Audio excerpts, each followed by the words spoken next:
Hello and welcome to the Eyefinity Simulated Disaster Recovery Effort of 2025. Let's begin this year's scenario.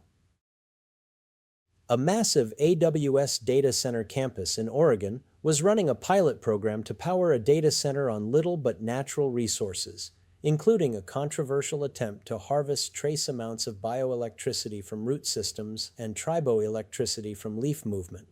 They did this by populating the data center complex surroundings with a densely wired perimeter of lodgepole pines. None other than Jeff Bezos, former president and CEO of Amazon, arrived for a grand tour of the project. Committed to a public image of innovation, he was wearing a pair of experimental, non-stick, anti-friction sneakers he'd impulsively purchased in support of third-party vendors on Amazon.com.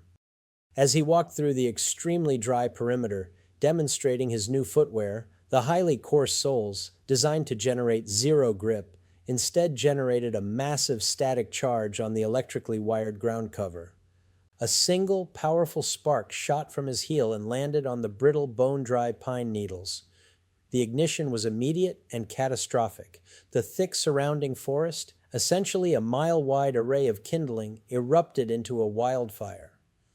The flames instantly severed the primary and redundant power feeds, forcing the data center onto its diesel generators. Within minutes, the density of the smoke and the heavy application of fire-retardant chemicals overwhelmed the massive air filtration system. The cooling intake vents choked, and the internal server room rapidly began to overheat. Inside the network operations center, the screens turned red as the system triggered thermal overload, imminent shutdown protocols. Meanwhile, back at Eyefinity, an all-hands disaster recovery effort was declared. Teams gathered remotely and began to bring systems back online with the Virginia-located data center. Here is how that highly coordinated recovery unfolded.